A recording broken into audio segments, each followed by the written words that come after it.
What is going on YouTube? I'm your host, Leon Gunstill, with Norwegian Guy and JT Vega. Hello. We And right have... now we're Hi doing guys. a public service announcement by Norwegian Guy. Go right ahead, Norwegian Guy. Public service announcement. Do not buy Arkham Knight on the PC. Especially do not buy it if you have an AMD video card. The game has been screwed. If you are using a AMD graphic cards, you have been royally screwed over by Rocksteady and Nvidia. The game runs like ass, and yeah, Just had to pretty do much. it. Oh It my runs God. just like ass. That's what happens. Yes, yeah. So basically, in other words, a PC port for Arkham Knight was shit. Easy Yeah. as grace. It also has a 30 FPS lock, which is very important to know. Okay, here's another check I have to do. Yeah, Really, it's laughable. It's sad news indeed for Batman. Yes, The Batman game. So when I'm Batman comes on here, he'll just have to say something. When he jumps on, I'll just warn him, your game sucks. Again, Batman's probably gonna listen to this one. I was hoping I might as well buy it on console. I'm gonna rent it. That's what I'm gonna do. I'm gonna game fly Yeah, it. I'll listen. I'll take your advice from it and see how it is. Yeah, that's what I do. Is I gamefly stuff. I don't just buy the game. I don't really buy the games. Like, I buy the game used. I buy them rarely. I will buy them and I might keep them if I like it really much. But there's some games that are absolute shit that I won't buy again. But yeah, holy shit. Okay, so what's your guys' opinion on this? The fact that another Arkham game was total shit, a failure. Actually, at least on the PC. Yeah, it seems to be working fine for console. If you have a console, buy it on the console. It seems to be working fine, but anybody who bought it on the PC is royally screwed over, and especially those who have AMD video cards. If you have an AMD card, do not buy Arkham Knight because the game runs terribly on AMD right now. And I have an NVIDIA card, and here's the crazy thing. If I downloaded, it's a 35 gigabyte download, and here's the crazy thing. I recently restarted Steam, and the whole download started up again. So they basically uploaded the wrong fucking version of the game. Again? Oh my god.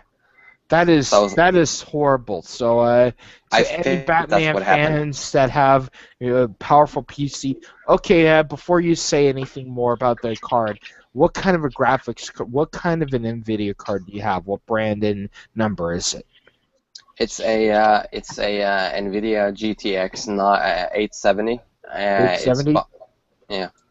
EVGA, which one? I think it's EVGA.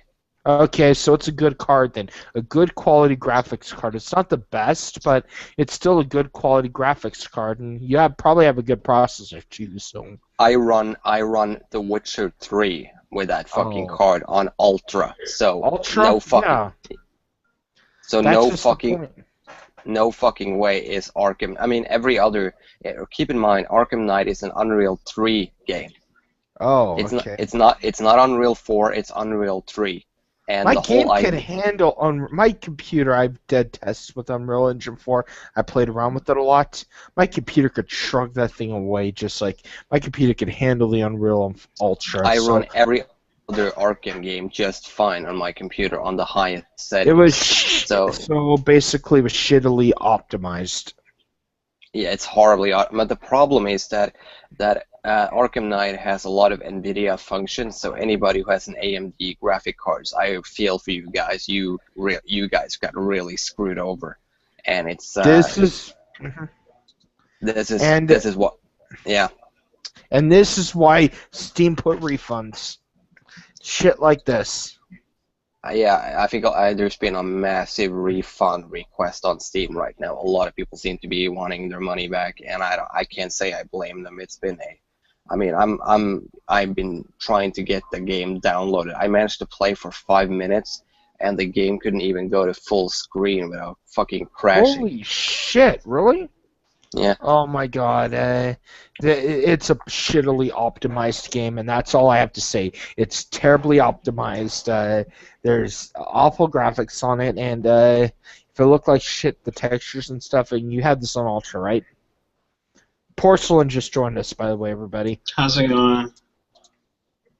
I want you people to know that in order to join this live stream, I have closed all the windows in my house, and it is currently 100 and some odd degrees. I did this for you. Really? I did. Why yes, did you I close did the this windows? It's hot. It's hot. Oh. It's hot, man. Remember, you told us that it is freaking hot in Montana. I know it's hot in Montana, but I didn't think it was hot in California. Oh wait, if it's Yeah, it is, dude. You've been hearing it from Zamron. It was hot. yeah, holy shit. Yeah, oh my god. So I just want you to know that when I've finally lost all the fluids in my body, that this was for you. You No. could open the windows up. Uh, No, No, no. no. It's Too much noise. freaking humid. Too much Cal. noise. Okay. Seriously, Cup. If it gets too hot, you need to open a window. You're not gonna have a heat stroke while you're on the street. In the darkness, it can be cool. Yes, I've resorted to having like fans blow around and have my windows closed on 100-degree days and stuff. Now I have air conditioners because I just decided, you know what, I'm not going to buy a game this month. I'll just buy a used air conditioner, put it through my window, and just like about cool my house down.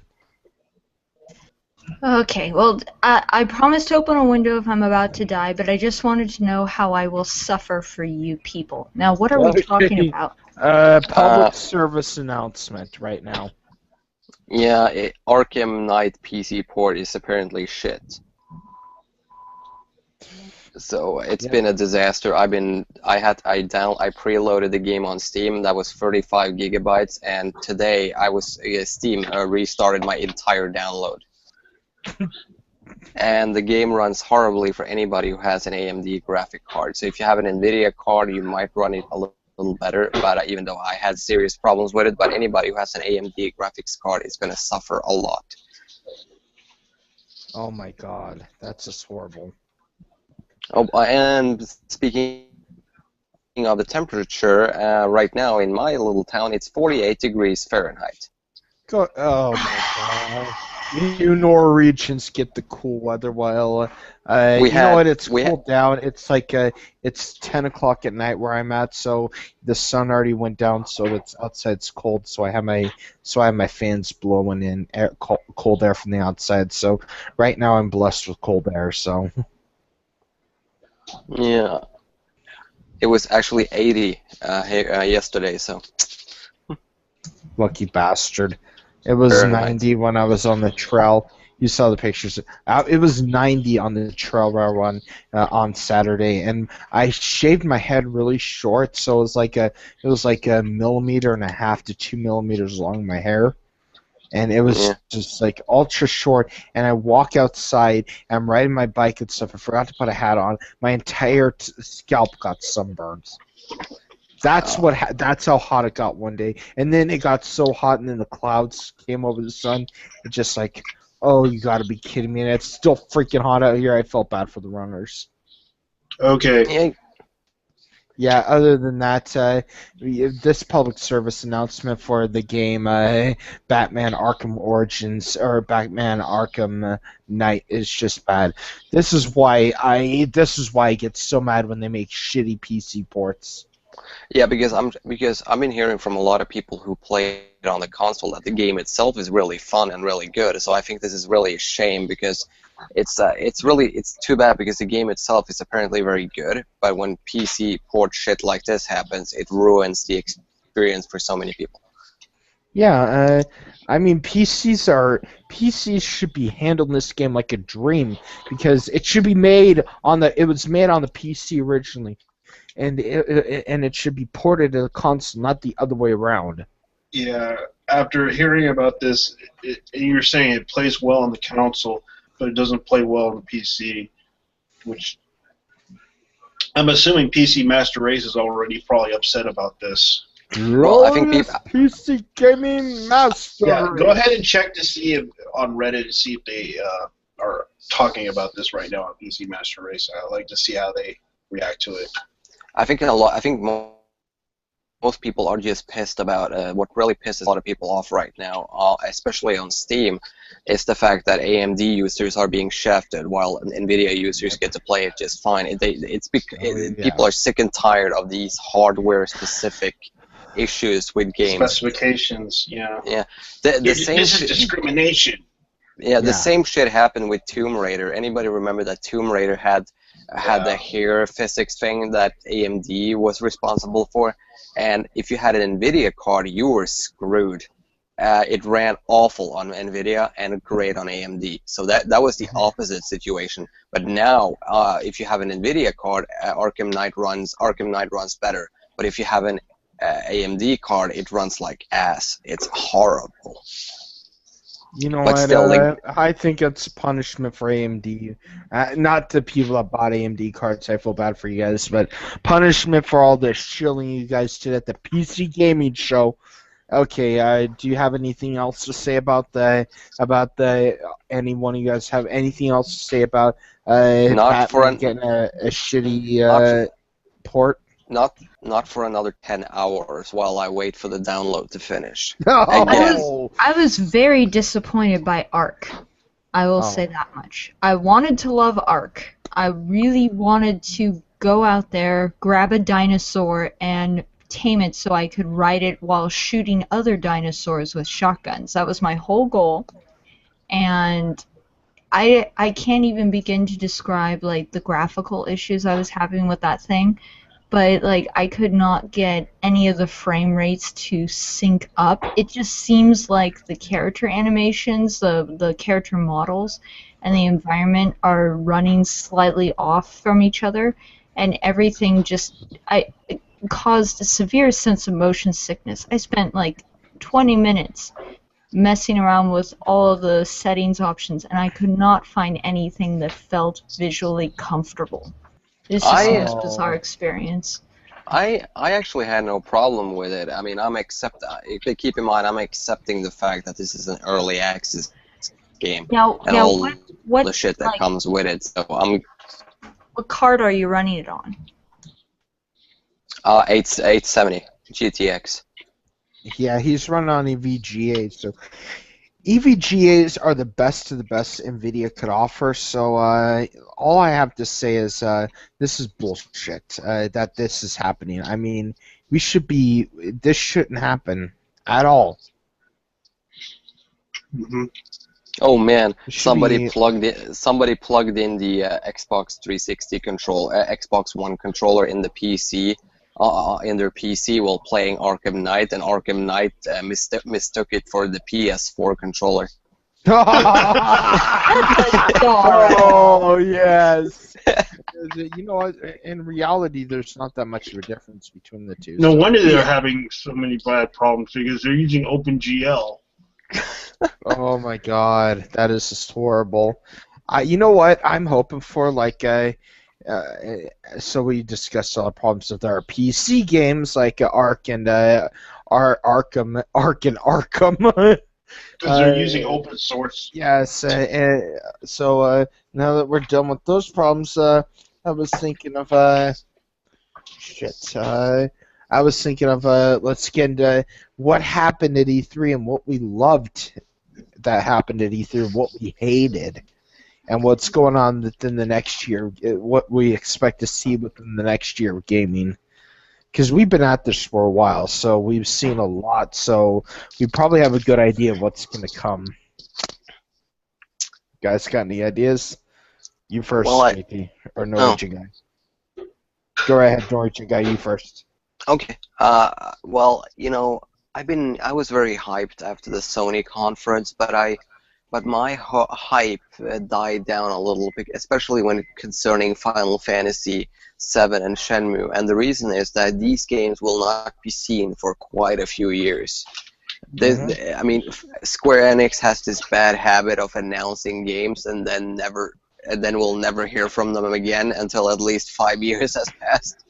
So it's like Kingdom Hearts was probably everybody was excited to hear more about Kingdom Hearts 3 and possibly a release date. I mean, there's been a while since they announced it now, and all they basically said was it's under development, no more news at all, and that pissed me off a little bit. And they have this, and I mean, keep in mind, Square Enix is the company that just updated a demo for Final Fantasy 15. They updated a demo. Holy shit! It's like I have the Final Fantasy 15 demo on my PS4, and they how do you get updated that? It. How do you freaking get that? What can you buy to get? I got the code from a friend of mine who bought the Final Fantasy Agito game. He got the code, and he got 2 codes, and he gave me the other one, so I got that code from him.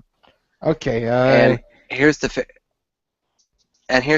But yeah, speaking of other E3 things, I mean, the problem is that Shenmue is also a game that we will not see until 2017. That is when they plan to release the game. So it's 2 years down the line, and a lot of the games that we saw will not be out until late next year. Like Mass Effect Andromeda, that's holiday 2016. Gears of War 4, that is also holiday 2016.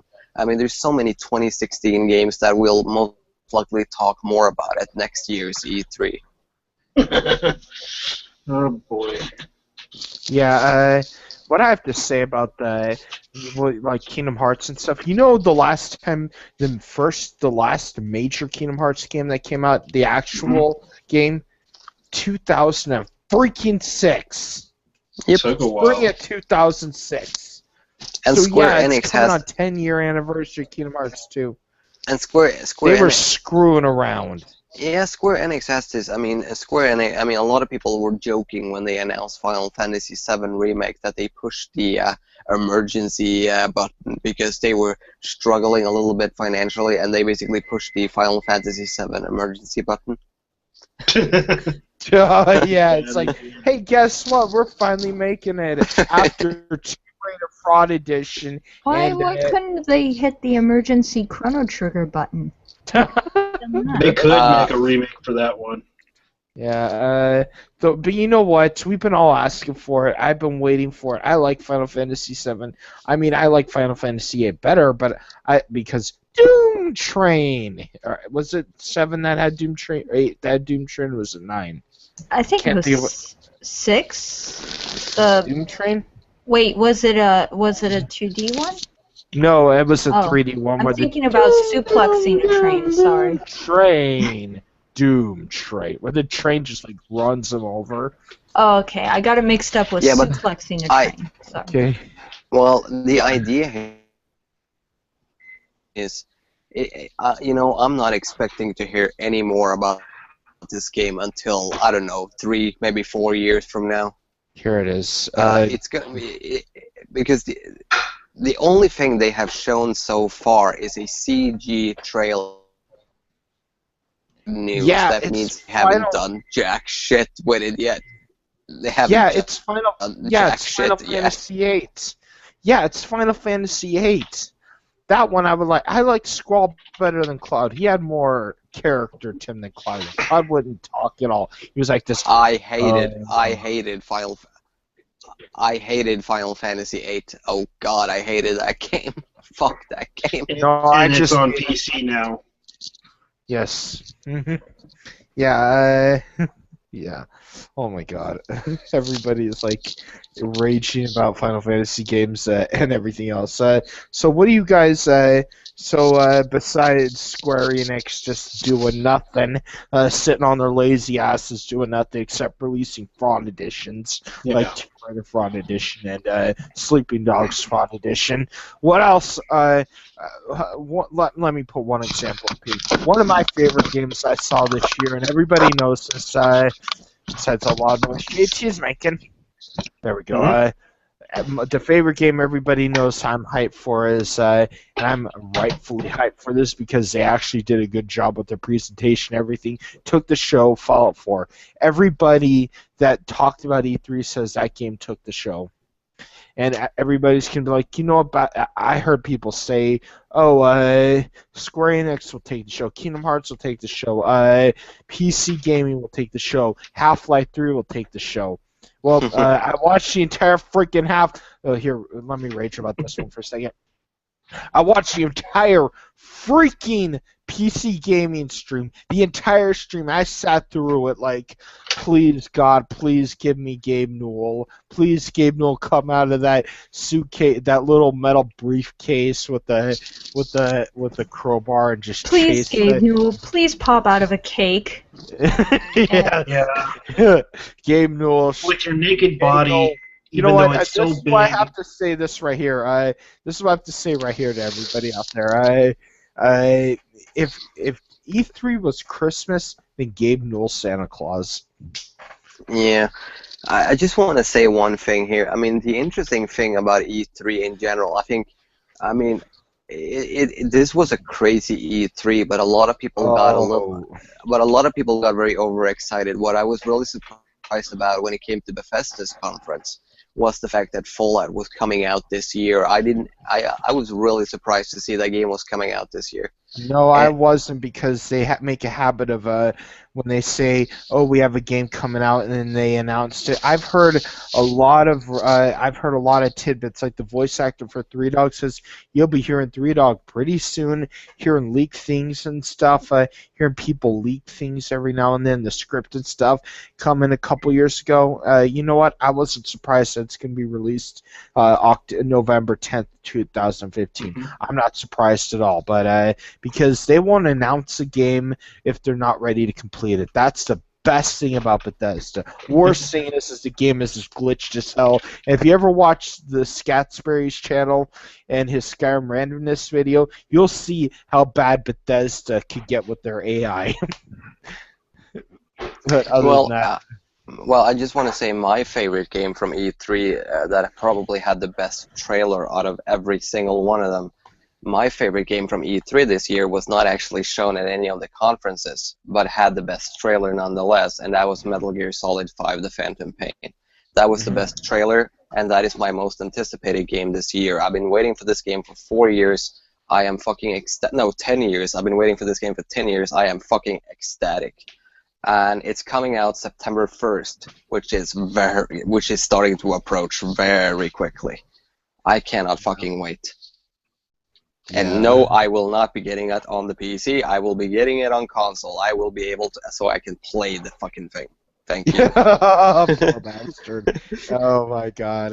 It pisses me off. Fuck, I'm pissed. Unless it's a game made by Bethesda, don't get it for the PC if there's a console exclusive for it. Unless it's made by like the Bethesda or just a good PC game out there like the Battlefield. If you want to play Battlefield again, don't buy the console version.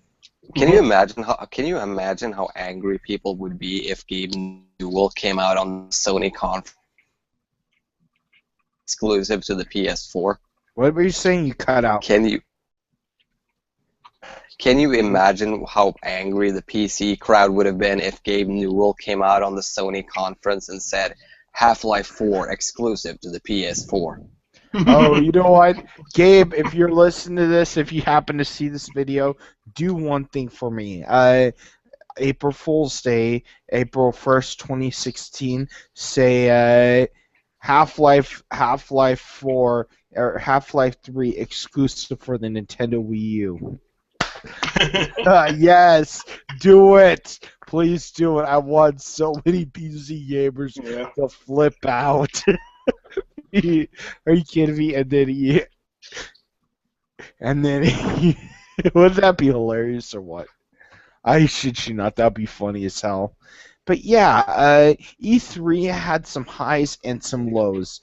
Bethesda did one of the best performances I've seen out of all of them. Sony did a somewhat okay one. Microsoft, so EA, okay, it wasn't EA. Okay, it wasn't the PC gaming show. That's the best for EA. They're not the worst.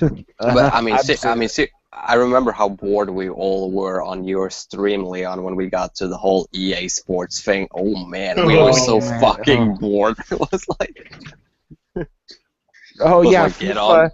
Yeah, FIFA is allowing it's not putting women in their game. So I hope there's gonna be like this like general manager thing, like the GM thing or something like that, and you build your soccer stadium. So you hire migrant workers out there, take their things, and just like tell them get to work. No sleep Yeah. for you until you work.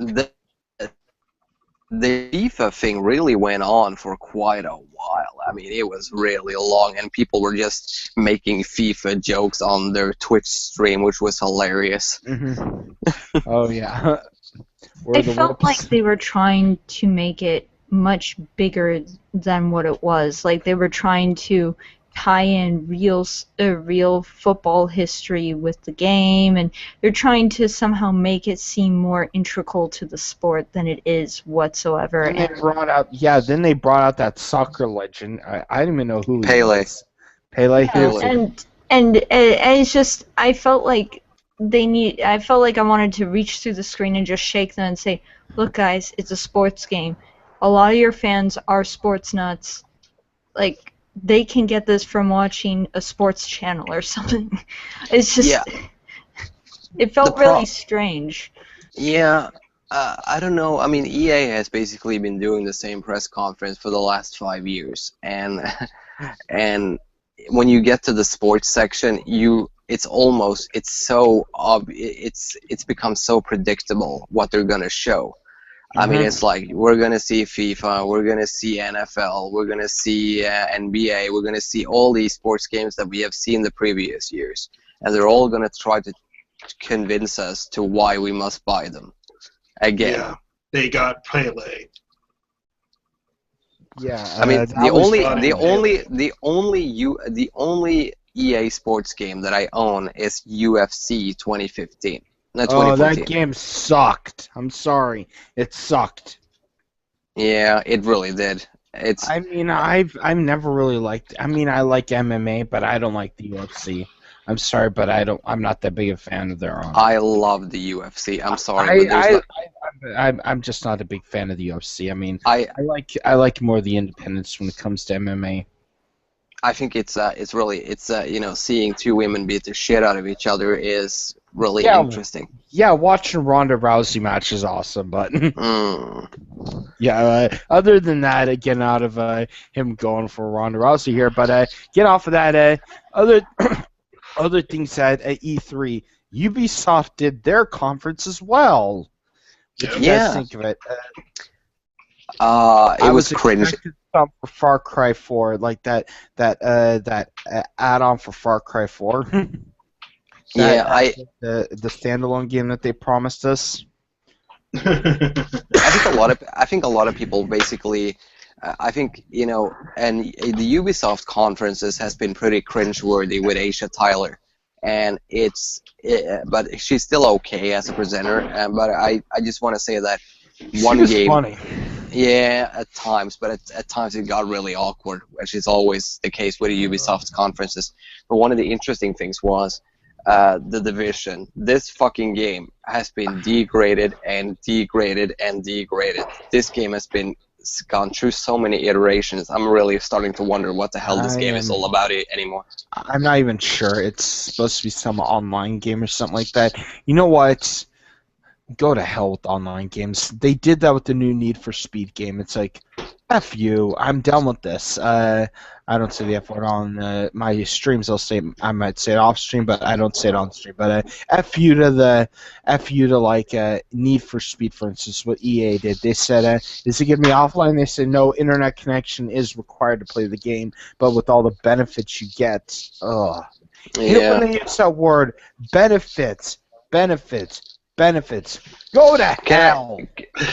Can we go back to the Fallout thing a little bit, because I wanted to say one thing that Todd Howard mentioned when he spoke at the E3 press conferences about building things and creating your own little town. He said something that got me a little worried about Fallout. Places we allow you to build on. What does that mean? Places we allow you to build on. He used those words. Can I say it like this?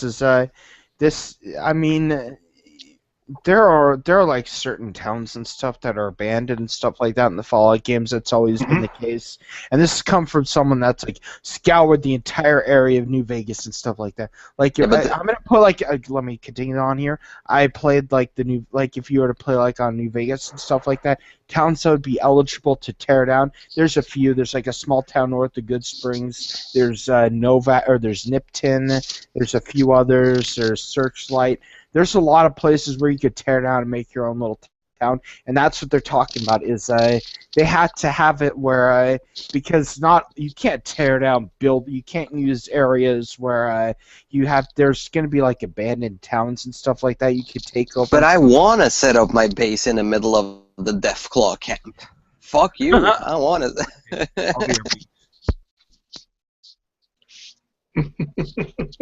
So what's going on? What happened? I don't know. Leon? Everything okay? Leon BRB'd for a moment. We're free to run our own show. Quick, talk about something. I criticized Fallout. I'm Leon, I'm sorry. Come back. It's no big deal. It's not like I can understand, man. No, I was just worried about the language because it was like places we allow you to build. I get that you can't tear down big cities, but does that mean there's going to be like certain areas where it's going to be predictable that you can build it? It was like I didn't like it. I didn't like the tone of the language. That was. Well, the fans of Fallout are kind of persnickety about their level of customization, so maybe they wanted to word it in a way that they wouldn't be held accountable to if you couldn't build on the top of a precarious mountain or something like that. But good, very good there. I'm picking up the wording. I totally missed that during the presentation. But yeah, back to the city building thing and stuff like that. I know you're like you want to build in the middle of a Deathclaw camp and stuff like that, but let me tell you something. Where they got this inspiration from really was from the modders from Skyrim and New Vegas. I mean, there are so many like build your own town mods, and the Wasteland Defense mod is really the majority, and like they mix it with Hearthfire and stuff. It was like the Real-Time Settler, Wasteland Defense, and Hearthfire, and a few others from like Skyrim and Fallout, and they mix this all together. And like for instance, Wasteland Defense, where you're trying to defend your area, set up trading posts and stuff like that. And Real-Time Settler, you're building this like building and stuff, and you're trying to do it, but they improved it by adding it where the areas could just like snap into place and stuff like that. That is like really nice to do. You know what? I love the fact that the Nexus modders are already coming up with ideas how they can exploit this system. Oh yeah. Yes. Oh yes. You know what? I talked to a few because I am part of Moddable and stuff. We one of our new editor, he set up a live stream. He set up an off-air stream for us, and we were talking about this. And I'm like, I was talking about two modders that are going to easily benefit from this. First one is Eleonora. For those who've done modding for Skyrim, they know who Eleonora is. She's done amazing house mods and stuff. I've talked about her mods before. She does these amazing house mods, and what MXR mentioned was that they have pre-war assets and stuff like that. So I'm not going to be surprised if modders completely renovate the entire wasteland back to its pre-war self with the pre-war assets, or make like a pre-war settlement. They have the ability. Keep in mind, there's a part in the game where you actually start off in the pre-war area. So that's what I'm saying. Yeah. That's what I'm saying. The pre-war assets are right there. We have the pre-war assets, but I'm not sure how much of that map is actually the game. I'm not sure. they like took a small part, because what it showed was you were in your neighborhood and and then you run to the vault and stuff like that, and then the nuclear bomb goes off. It doesn't show much other than just a small area, so it could be just like a small cutaway map area that they did just so they could save space. If they did the entire map of Boston pre-war, Not to kudos. assume too much, but I kind of wonder, could this be like a some kind of a hibernation vault? Because almost every vault is an Yes. experiment. So like, Yeah, Stasis Field. If you played New Vegas, you know Mr. House. Everybody, even people that haven't played New Vegas, know who he is. And from Fallout New Vegas, he lived right before Robert Houseman lived right before the pre-war and stuff like that. And he basically set up a shop, and he lived in the pre-war. What he did was he put his body in this like special sealed area and stuff like that, and his body went into hibernation for a very long time, and then his body was basically useless, and he had to be under constant medical care in this like stasis environment stuff where he could only see outside through computers and stuff, and that's what they did with Robert House. And yeah, and what people are thinking of is it could be a stasis vault, because each vault had its own experiment. There's some that were just true vaults where people could live in, but there were others which were just like devious vault tech experiments, like the FEV virus, the virus. Okay, you know way too much about this. I'm just saying. Yeah, I know more about Fallout than I know a lot about Fallout. So if you guys ask me something, I can tell you. but like, have you FEV played virus- Fallout GURPS? What? But have you played Yeah, that's an Fallout RPG. GURPS? No. Yeah. Fallout trying to think. GURPS in London was awesome, but please never make a base in Big Ben. That's a very bad idea. It's a very easy Oh. target for moon lasers. Oh. Yeah. I really would like to see a Fallout game set in London. I would too. It would be nice to, but what we haven't really noticed much about where it can take place. Right now, what Bethesda's focusing on, I mean, Obsidian, they had the original writers from the old Fallout games, like the Black Isle Studio Fallout game makers. They had them do Right New Vegas, so that's why we had the New California Republic and Caesar's Legion, because Caesar's Legion was a concept for Fallout 3 that was canceled. That was a concept for the original Fallout 3 that was canceled back in the early 2000s, and The idea of it. yes, and Did they had you- it, did and you- they put him in did- New Vegas. Did you play the beta for Fallout 3 that Interplay released? Oh, Yes. many years. Yeah, I have that beta. I haven't It's the played old. it in a very long It's time. it's really crazy to look. Because I really like the first two Fallout games a lot. And I played Wasteland, the new Wasteland game, which I actually supported on Kickstarter. Oh, okay. I'm gonna look for that one. I haven't If you enjoy the first two Fallout games, and you're into that kind of RPGs, play Wasteland 2. That game is freaking amazing. Oh, I gotta mention, Micro in the chat would like to up the ante. Have you guys played Fallout LARP?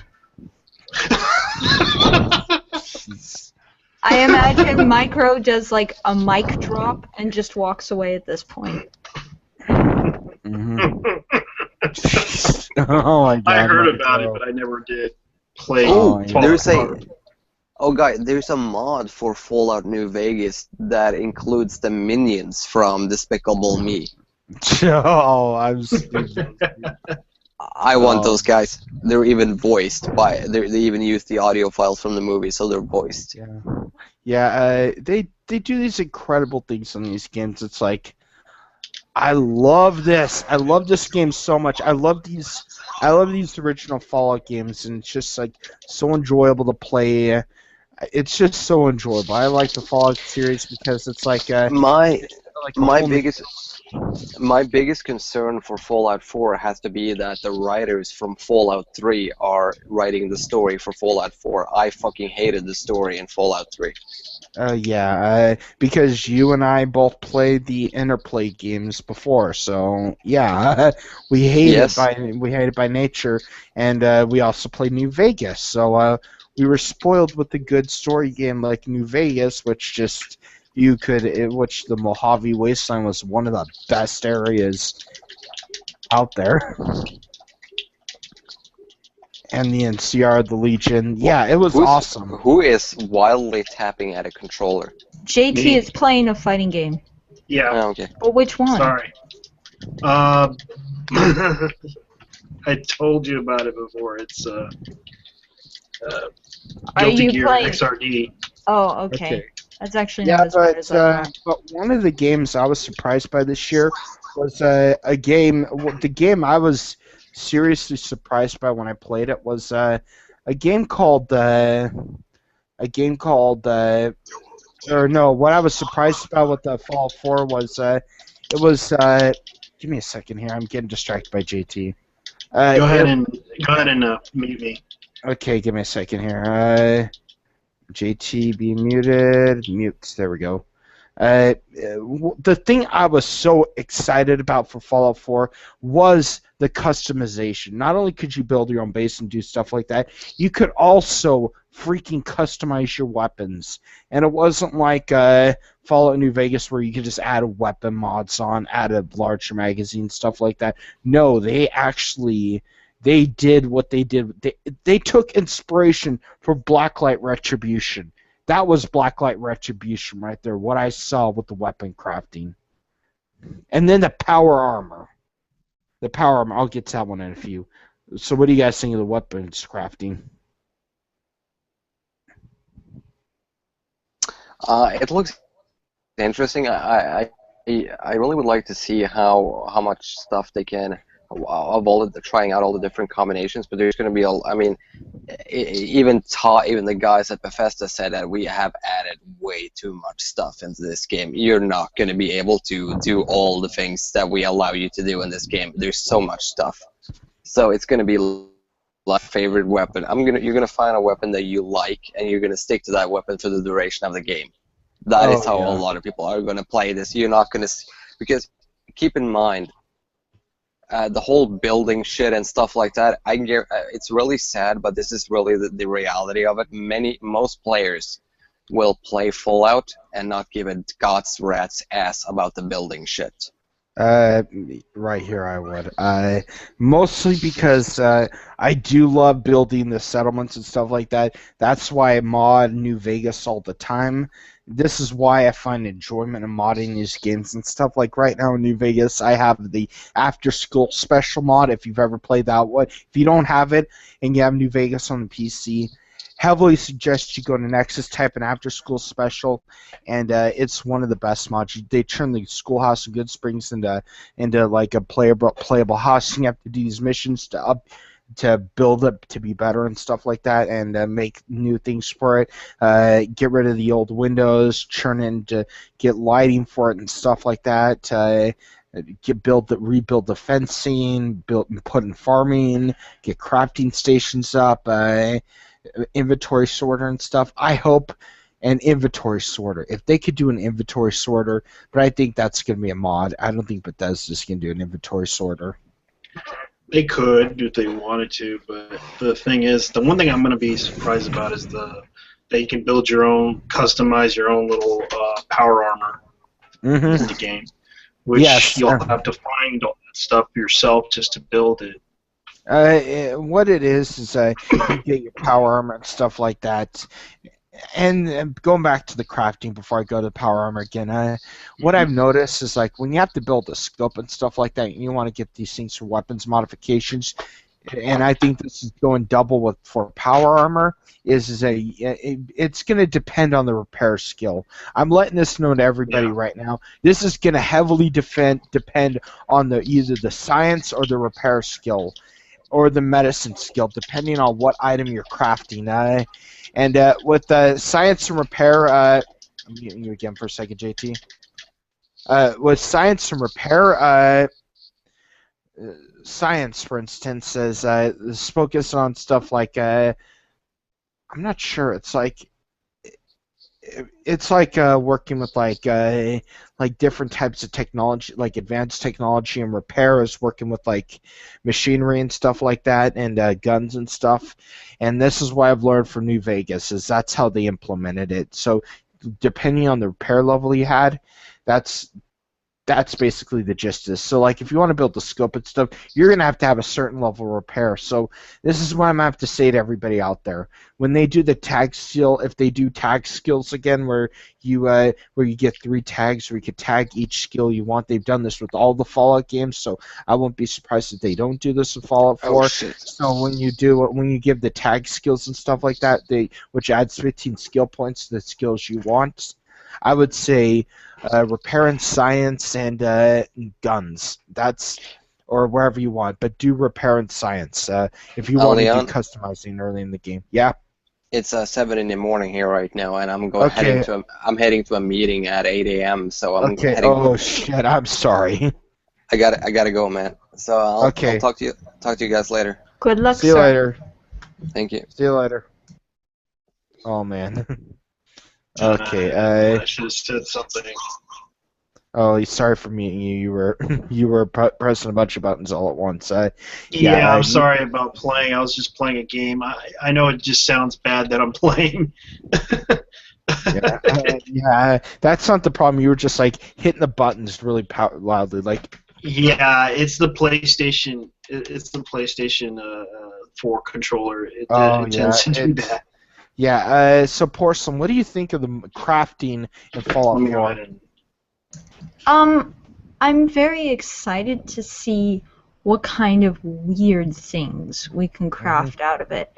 I always like the idea of a crafting system being implemented so you can make very unexpected objects. I think the last thing I'm going to make really is actual weapons. If I can figure out something to do with an empty Nuka-Cola bottle, that's what I'm interested in at this point, or a sarsaparilla, just to see what they can come up with. It's because partially it's just the wasteland environment. You're surrounded by debris and junk, and sort of the idea of in almost every post-apocalyptic environment, there's a tendency that people's minds wander, their imaginations start to wonder, how do people get by and how do they reuse all this non-recyclable stuff that's never going to break down, and they're just surrounded by it. Mm-hmm. Yeah, that's So what that's I'm my excited boring about. answer where I'm not going to shoot Yeah. anything. I'm just going to make Okay. really stupid stuff.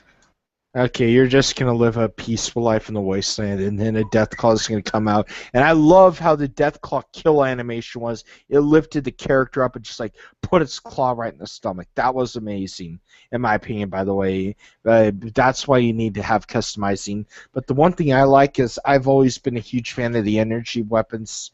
I just like the laser and plasma weapons. So when they showed that you could customize just a laser pistol and turn it into a rifle, that got me looking, and that's where the science skill is going to be. The repair skill is probably going to be pushed towards the gun. Science skill is going to be pushed towards the laser weapons, and that's what I was going to say. And I think it's going to be like a mix of both with the power armor and stuff like that. Which what I saw when they did the power armor, and I'll let you talk about this one for a second. Then is you put something in the back where the spinning wheel was, the spinning hatch, like the little hatch in the back of it, the T45B power armor, and yes, or the T51 power armor, or whatever it was in this game. They stuck some in the back of it, and it like powered up like a circular battery or something, or it was a key. I'm not sure what it was, but it looked like it was a battery that you stuck in the back of it and it opened up. The only thing I would tell you is that, especially the skills and everything in the game, what I don't like about it is that they're going to probably do it based on skills too. Yeah, that's what I said. Yeah, with, to build up your classes like medicine and all that other stuff. It's like, okay, so we get to use all this stuff if we build it up by level or intelligence, by stat wise, or by shooting skills based on dexterity or something like that. Yeah, and they better not do this. They better not have the power armor training perk where you have to go to the Brotherhood of Steel or the Enclave to learn, because I'm getting tired of Yeah, that. I know. I'm tired of having to side with the Brotherhood of Steel. Like New Vegas, for instance, I said, "F it. I'm just gonna use the console command and just like type in a console command and it give player perk and type in the code for power armor, and that's how I got power armor." So what do you think? What do you think of the power armor, Porcelain?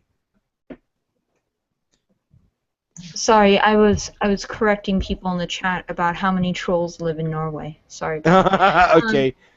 We're I talking was about correcting power armor. them that we are associated with exactly 2 Norwegian trolls, and they're not the same thing, even though they might sound similarly. They are not the same thing. But with the power armor, I really liked seeing the power armor. That was assuring.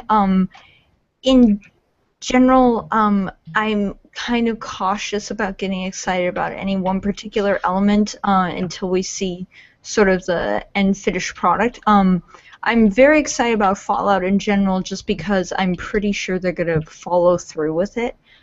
Just like how the entire Nintendo presentation is filled with products that are going to turn out, if not okay, really nicely. And so that kind of assurance is nice versus the other presentations where you see all these theoretical games that may or may not be any good at all or total garbage. Yeah, one of the ones I'm thinking of is we were talking about Nintendo and stuff, finishing off with the power armor thing.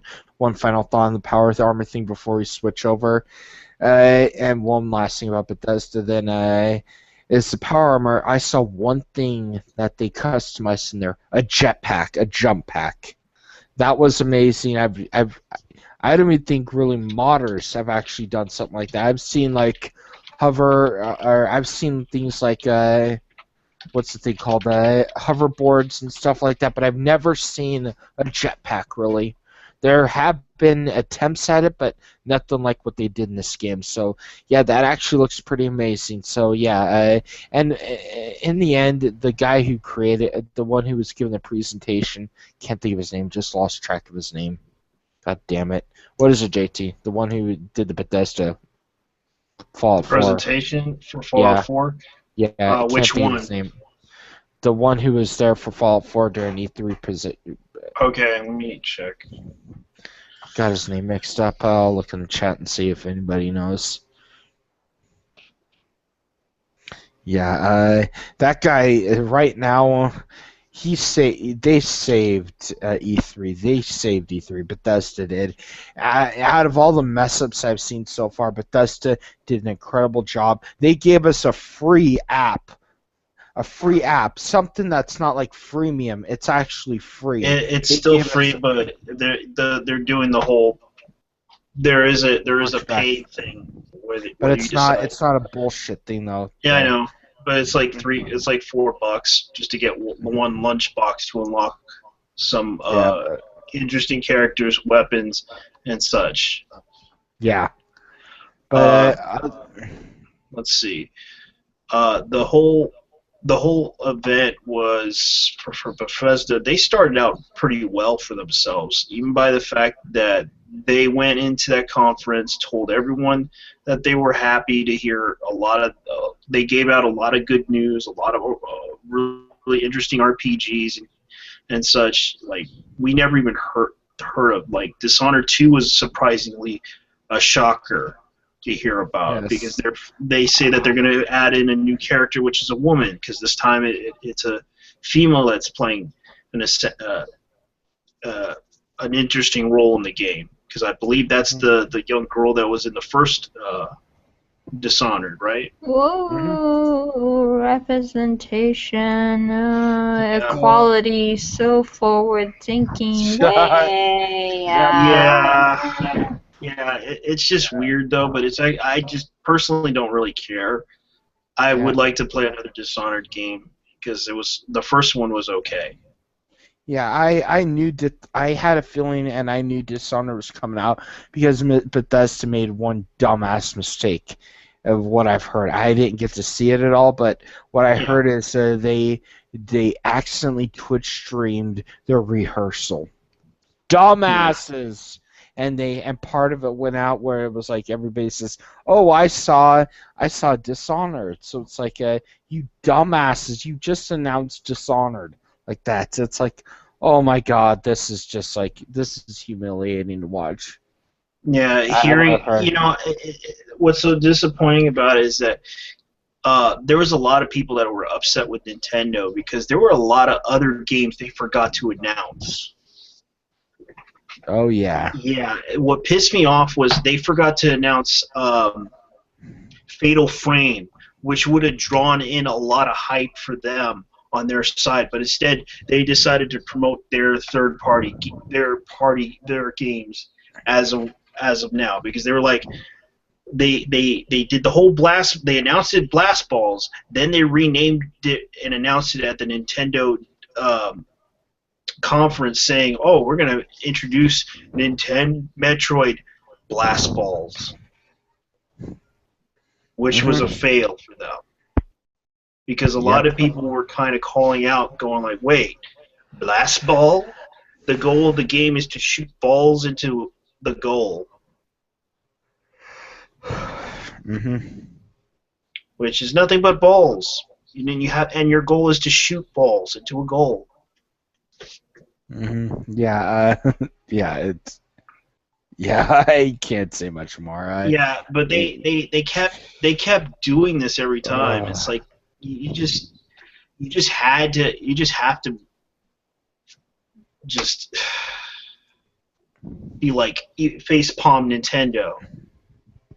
Yeah. They're very afraid of new things. We must wrap it in a familiar thingy to make it smell right. And yet Nintendo, because they're very kid friendly, and they were trying to be kid friendly, because considering that they announced it Star Fox.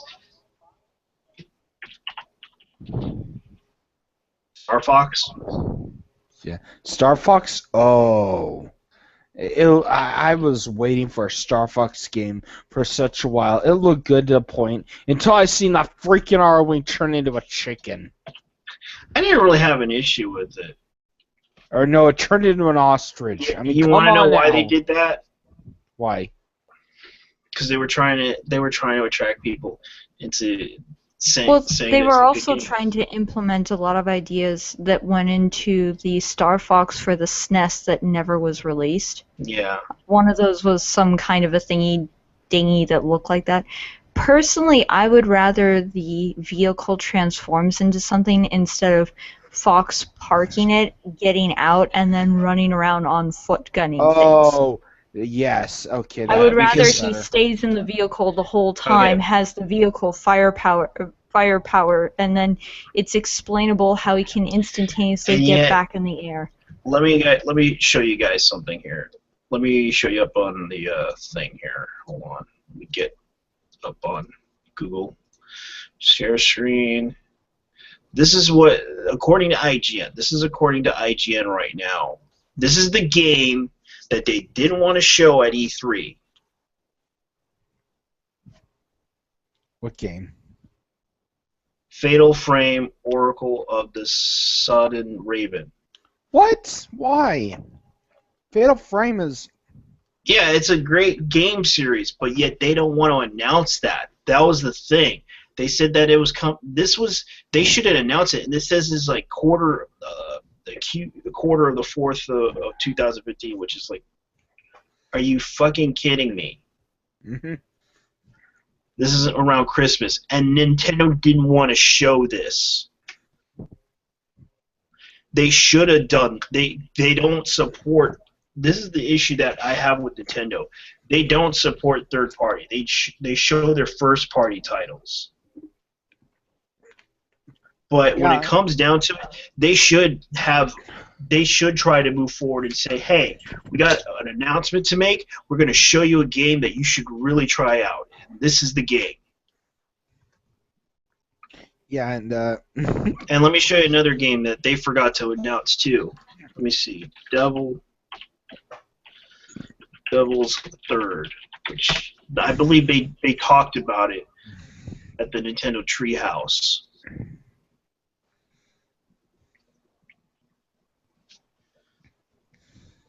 And of course, now GamerX has reported about it. I think they're just trying to hold on to the family-friendly image for dear life because right now, I mean, in our media... They can't. I know, They but I mean, can't. in our media right now, video games are being absolutely villainized, vilified, and so Nintendo has this one leg up over everyone, which is they're almost the Disney of video games. Yeah, and here's the thing. Remember that whole thing about that whole what was that one game? It was on 3DS and it had a controversy. Oh yeah, and here's one thing I have to say before I say any more. One perfect example during the Splatoon, during Nintendo World Championship, they had that annoying little boy out there. I know he might have been some higher ups kid, but still, that right there is like an indication of what Nintendo is trying to go for the next few years. It's like, I mean, yes, Splatoon was a good game. I got to play it one time, but I mean, it's an enjoyable game. But I can't say, and it was a good family-friendly like title and stuff like that, and it was good for adults and stuff too. But I can't say all those Nintendo games are going to be like that though. Who wants to play? Who's gonna play all these games? I'm just saying, who's gonna play all these like very expensive, who's gonna play these like child-friendly games like can't think of any good Nintendo games that are childlike right now. It's off the top. Just all the Nintendo games. Who's gonna play them? Who's gonna play the next Mario Party game? They're not gonna sell anymore. You know what the games that sell are? Mario Kart, Legend of Zelda, Metroid, Star Fox, Earthbound. If they release a brand new one, I know they're putting one on the store. It's the first one. Yes, the first Earthbound game. The Earthbound Beginnings, which is what they called it. Earthbound Beginnings. Yes, they're but putting that on. It's basically the NES version that they were basically putting out there. The thing is that I personally don't have an issue with Nintendo, but the thing that pisses me off about what Nintendo did there was kind of like, they don't, and especially Reggie Fils-Aimé, he didn't even really play that game. Oh man, he was getting his ass kicked at the Nintendo Championships, and he just basically just was like, okay, I'm just gonna go ahead and just. Well, I can understand he has a job to do, trying to be responsible for the company, but he should have practiced at least 25 minutes to play. Okay, take back to E3 2007 it was E3 2007. No, E3 2007. Take back all the way back then when Reggie Fils-Aimé stood on when they were announcing the Wii Fit, and Reggie Fils-Aimé stood on it. He said one word that became legend with Nintendo. Yeah, my body is ready. And yes, and that's what we all think of Reggie now. He should be the one leading Nintendo. I'm sorry. Reggie was, when the Wii U came out, Reggie said this right here: you could get Call of Duty and Legend of Zelda on the same console. He said that. He said things like that, and he was like announcing the Wii U, and everybody was hyped out of their mind for it. It's like, oh my God, I could get Call of Duty, and all these games are going to support third party now. And it's like Nintendo's like about to jump in the water, and they dip their toe in, like, and then Satoru Iwata says, "Ow, ow, ow! The water's too cold. I gotta get out of here. I gotta go where it's warm. I gotta go where it's warm." Being a little bitch about it, and that's what Satoru Iwata was. He was a little bitch. I'm sorry, but I have to say that right there is that Satoru Iwata was acting like a little bitch. Reggie Fils-Aimé knew what he was talking about. At Satoru Iwata churn, they had the advantage. They had a 1-year advantage on PlayStation 4 and Xbox One, and they lost it. Yeah, I had to hear some reports about Yoshi's Woolly World. Yeah, which was supposed to be called Yoshi's Yarn, I believe. Mm-hmm. They had it call it Yoshi's Woolly World because it was just they keep renaming these titles. It's like, really? The thing that bothered me about it is like, you gotta, and especially I like the Mario Maker thing, and it's gonna be released on 9/11. Really? Oh. Yeah, and I'm assuming someone's gonna make a movie out of it and try to do the whole 9/11 thing where Mario just jumps to the wall, jumps and tries to break down the wall and melts steel beams with his own freaking.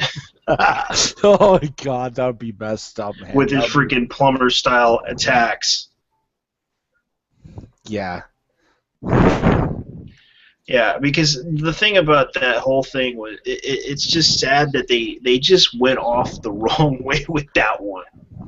Yeah, Nintendo, they've done so many amazing things. They have games that everybody remembers, and the reason why their first parties sell so well, why the Wii U always sells around the release of certain games like Mario Kart 8, and Super Smash Bros. You know why? And even Splatoon. You know why they sell so freaking well? The power of the first-party exclusives. That's why they sell so well. It's like Mario Parties or Mario Kart's out. I'm not going to say Mario Party because that's not as memorable as Mario Kart. Mario Kart's out. Mario Kart 8 came out. You know what happened? Wasn't it like a million, I think? I'm not sure how many Wii U's got sold. There were a lot of Wii U's that got freaking sold, and it's like, holy shit, these guys are just like, they're meaning business when they come around town Mario Kart and stuff like that. And then they're like, and then this E3, they had the chance to take the show. They could have went toe to toe with Bethesda and just like butt heads with Bethesda, but they didn't. A hardware and software manufacturing company called Nintendo lost to a freaking software company. That is pathetic that all three of them lost to Bethesda. All three of them lost. Sony was the only one that did actually Sony rose up to the challenge. Sony did a good job, but still it didn't match up though. And I'm trying to say this to all those companies. I know Bethesda did a okay job but I'm just saying, when you get your ass owned by a software development company that makes like maybe one game every year, one or two games every year, you know you screwed up, and that's what I'd say to these companies out here, is that you guys have all freaking screwed up. Got anything to say, Porcelain? Yeah, I think part of it is that, you know, Nintendo is almost, I think it's a little over 200 years old, and it's been running on a business model that is what I will just say is very, very Japanese. And there's really no way else to describe it than just to say that. And the way the power structure is set up in Nintendo and everything, it doesn't operate like a video game company. It operates like a Japanese business. And that is to say that there's a certain culture and structure to how things go down, how innovation is allowed or not allowed, how things are supposed to be presented or marketed, and how they're not allowed to be. That seems very strange to us in the West, because the West tends to be more cutthroat and competitive and sort of picks up and drops things as soon as we see a change in the wind. And both methods, I would say, have their pros and cons, but I think the biggest problem is just we are a Western audience looking at a Eastern company and how they naturally operate, and I think in their natural environment they would quote-unquote make more sense. It's just from our perspective it's like, what the heck are you doing?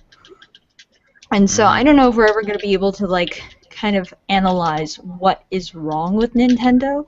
I think it's just we have to accept that Nintendo behaves very oddly compared to its competitors from our perspective, and we have to just kind of accept that and pressure them, you know, when we think they should change something for the better. But, you know, I don't think we're ever going to be able to, you know, really alter how they operate.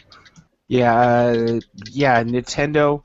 I mean, there's some good things why they don't drop games, because they still have pretty good games out there, and it turns out to be a good thing at times. But it's also in the same category, just a really shitty thing at the same time as well. I can't describe it. It's just like it's a double-edged sword. It's like it's amazing, but at the same time, it's like, why did I just like I can't describe it. It's just like crazy. Yeah. How Nintendo works, it's amazing.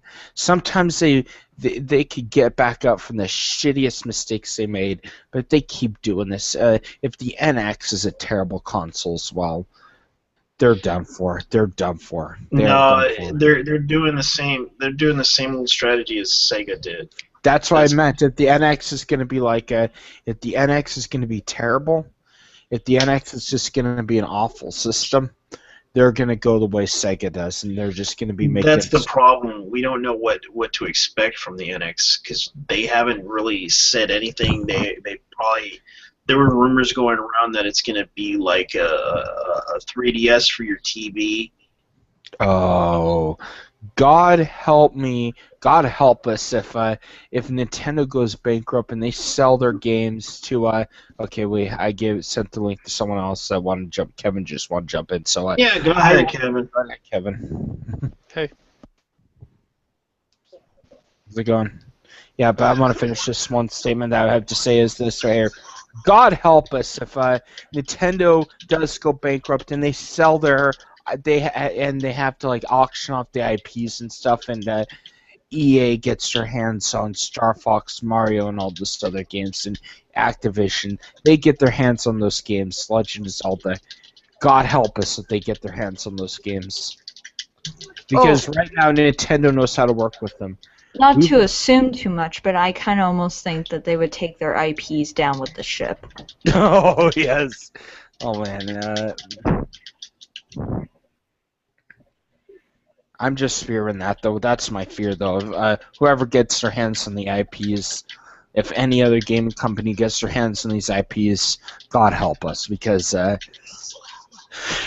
Mario name will be degraded, like what we've seen with Disney and Star Wars. I mean, they're making some good choices, but they killed the expanded universe. Which did you see the new Infinity characters that they're adding? Oh yeah. Yeah, the remote control. Okay, now your turn. Go ahead. Go right ahead, Kevin. Say what you want to say. I was just gonna say, hey guys, what's up? How's it going? I can't really talk much. My parents are asleep, so. Oh, okay. So, anything new, Kevin? No, just work and school. Oh, okay. While studying for school, I'm not actually taking any classes yet. Oh, okay. Okay. You guys? Just not much, really. Out of pity, the other person in the apartment turned on the air conditioning unit. I am quietly grateful for this. Why? Because it's going around the air, cold air. Yeah, I'm no longer going to stick to my computer chair in a few minutes. It's nice. Yeah. Yeah. Other than that, I don't know much else about E3 besides a PC gaming show being the worst. It was. It was boring as hell. It was shilling. They were basically, that's what they were doing. They were basically shilling so hard on the AMD graphics cards, which were not bad though. And then they had hipsters upon freaking. No, they only had like two. They only had like two SJW people. Okay, I have to go off on a tangent here. Did any of you see the Lost Jurassic World? Not yet. No, I haven't. Tomorrow, hopefully. Okay. I'm gonna say something. It's not a spoiler. I'm just gonna say it. There is a self-insert character, and when you see him, you will want to punch him. And it is everyone else is well written, but there is this one guy. He has a beard that is totally not ironic, a T-shirt that is totally not ironic, eye roll, and then he has thick black rimmed glasses.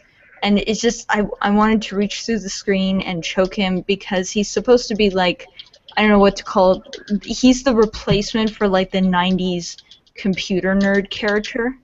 Oh God, the But hipsters. He's a hipster, and I just and I feel like the actor did a good job with what he was given, but like I wanted to find the scriptwriter of that movie and just shake them, just shake them in case like there's still like a brand new baby where like their brain is kind of floating around in their head too much and they might get some damage from it. You know, I just wanted to shake them. And it's, okay, I'm done. Sorry. Okay, go right ahead. You know what? You had the right to rage, Porcelain. Yeah, you had the right to rage, okay? If you see something shitty, you have the right to rage. Other than that, Raptors are awesome, though. It's yeah, totally worth the Raptors are price awesome. of admission. Your ovaries will thank you. You'll love that part.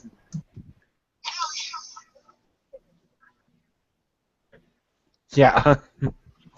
Yeah, PC Gaming Show was terrible. They had the guy from Tacoma. They had the guy from Fulbright. You know Fulbright. Everybody knows what Fulbright is. Mm-hmm. We all know what it is. We all hate it. We all hate the company with a passion. Mm-hmm. We absolutely despise it. So yeah, we all know what Fulbright is and stuff like that. So why are they given this platform after the biggest? And why do they think Tacoma will be such a hit? I don't know. I don't have to see a Let's Play of about an hour's worth of it to make that kind of decision. Those kinds of games, to me, are always such a toss-up in terms of whether or not they're good or bad. I just have to see it. Yeah. I mean, maybe it is a step in the right direction. I don't know. I'm not looking forward to it. I'm not cheering for it. I'm not like, oh boy, I can't wait to play this. I'm just not very judgmental right now. Oh, I am mad at. I'm just like, I'm very judgmental because I was fooled into buying Gone Home, and I still hate the game. Yes, I'm still raging over that. So, everybody who knows me knows that I'm just like been raging over that for the past 2 years now. It's like they need to end. They need to stop being a company, Fulbright, because of all the dumbassery that they've been making. It's not something that they should have done. And Tacoma, if Tacoma's a good game, I will praise them. I will be the first one to admit I was wrong. It was a good game. But I'm gonna say this right now. Game, chances are it's going to be shit. Because these guys, they think they could do no wrong. And if it's shit, all I'm going to have to say is this: good luck on your future endeavors, and I'm sorry the company didn't work out for you. That's what I have to say about Fulbright. Horizon, though. It's just there's also another thing in the news that just surprised me. Remember that the developers we were bashing at the Telltale Games people? Telltale Games, yeah. Yeah. You remember those are the people that were in that documentary that we watched. Oh yeah. Oh man. You know what? The funnest thing we had about that was the fact that we were putting so many jokes on there where you did so many funny lines and stuff like I can't even repeat what we put on it on the hangout and stuff like that. What were you doing? Yeah. But yeah, it was Yeah, because they right now they just announced that they are closing their company. Who, Telltale? Yeah. Really? I thought they were successful. They were, but it turns out that their game called Sunset didn't do so well. Oh, okay. They considering the praise that they had for that game, from the truth is the developers. Personally, they're blaming us for not buying their game. It's like, no, it's your fault for making. It's your fault. Game. It's not like we did anything wrong to your game. It's just that people are kind of like, even Michael told us that one of the games that they developed it wasn't that good. Yeah, it's just like, all I have to say is, you guys are continuing to make shit. We're not gonna buy the shit anymore. That's all I have to say. Okay, gonna just, so do we have any other things on E3 that we want to talk about? Anything we're excited about? How about you, are you, anything, give me a second here, shit, Kevin, anything you're excited about for E3 this year that you saw? That got I you mean, real excited? not really. I mean, Fallout 4 looks pretty good though. Yeah, we talked a lot about Yeah. that game. What about? Let's talk about Ubisoft. What do you think of the games that are coming out for that game? For that? Oh, I only saw like the first 2 days with Mr. Medicare. That was it. So I didn't catch that. I know Nintendo's looks awful. Their Federation Oh. Force. Oh God. Yeah. Oh, yeah. I just kind of got upset when they announced it. Blast Ball, and then they turned it into Metroid Blast Ball. I think the concept of having Federation troops and playing as them is pretty cool, but the way they're going about doing it looks absolutely awful. In terms of the graphics, in terms of the 4-player co-op, it just looks awful.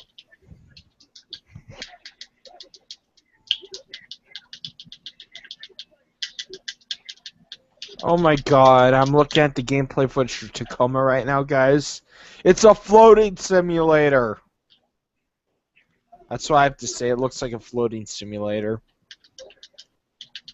Why do you not see your character making sort of walking motions with the camera? No, you're in outer space, zero gravity area. That's why I'm saying it's a floating simulator. Oh, you see your hands and stuff, but it doesn't look like it doesn't look like there's any challenge to the game whatsoever.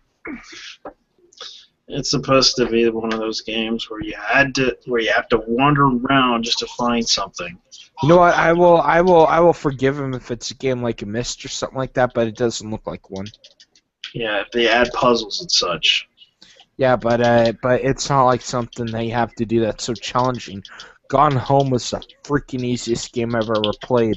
All you have to do is just walk. All you have to do really is when you enter in the house, find the key, enter in the, like open the little cupboard thing, enter the house. Right next to the stairs, click it, and go inside under it. Get the attic key, go to the attic, and yeah, you have a speed run of Gone Home, which I'm gonna do right now to prove one thing that you could do a speed run on Gone Home. So let's continue talking about E3 while I try to do the speed run. You know, I do have to make one note about Gone Home, and that is that I am sad that it turned out to be not a great game and that they kind of misrepresented it and everything, because sadly that kind of storytelling style or sort of experience, I don't know really what to call it, but you know, could have worked in the hands of certain creators or certain people, and now that it's been marred, nobody can touch that because it'll just be compared to yeah, like Dear Esther was first, so at least Dear Esther was first. I like Dear Esther. I mean, it was a much more massive game, though. Okay, Fulbright. Here's an example of how I think it quote-unquote could have worked. Imagine if somebody made a very low-budget sort of variation of the first Resident Evil game, meaning you're some kind of an operative who enters a building that's seemingly abandoned, and, you know, say it's being made by a very small developer, you could tell a story of somebody walking through an abandoned building and finding all these memos suggesting what's going on, and that sort of lingering horror movie factor of like the suspense building up, and then the end being some kind of a condensed fight sequence, you know, that would take far less resources than making an entire game. And something like that could, you know, be a thing, but you can't do that now because it'll be directly compared to Gone Home.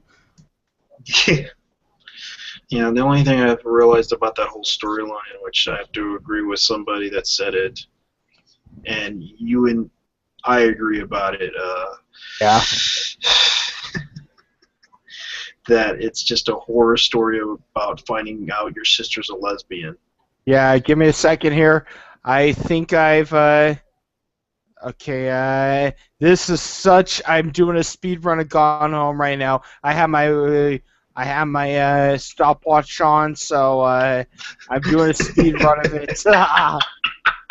And Yeah, it's like anyone can do a speed run. 1 Oh, you minute beat it? 26 seconds. You beat it. 1 minute and 26 seconds. Speed run, bitches. 1 minute 26 seconds to beat I shit Gone you Home. not. You hit it here first, guys. You heard it here first. You heard it here first, guys. It takes 1 minute and 26 seconds to play that freaking game. I shit you not. 1 minute and 26 seconds. That I bad. just went up there because I knew where the little latch was to the basement, or to under the stairs. So I just went up to the stairs. It took a little time because it was hard to get the thing open. The freaking thing got stuck, so I had to click it like 3 times to get it open. That like shaved like 10 seconds off. But I just ran up there and I was clicking light switches along the way and stuff like that. And I was like running to the thing and stuff, and I like made it to the attic, and then I get upstairs, turn on a few lights while I'm running and stuff, and I click that thing and I hit time. When you click the journal, you hit time. When you start moving till you click the journal in the attic, that's how it ends. But if you want to, yeah, give me one last try here. I'll show you how easy the game actually is, even with one last speed run, guys. How much they hold your hands, guys. I shit you not. How much they hold your hands. New game, yes, I want to do a new game. Modifiers, they give you modifiers. All lights, unlock all doors. You could disable the voice diaries. Yeah, Ready, guys? It's like they try so hard to make it. Yes. So you guys ready for this? Yes. Ready for this? You know- Have your timers ready with me because I'm about to hit it. Timer starts. God damn it! I don't want to see time. There we go. Open door. Yes. And all the lights are on. Everything is on. And why does the freaking girl take so freaking long getting up the stairs? And I I'm don't know. making one last run here, guys. 17 seconds. I am about to literally tell everybody how freaking short this game is. With the modifiers that they give you, they're holding your freaking hand. Oh, okay, time! 41 seconds.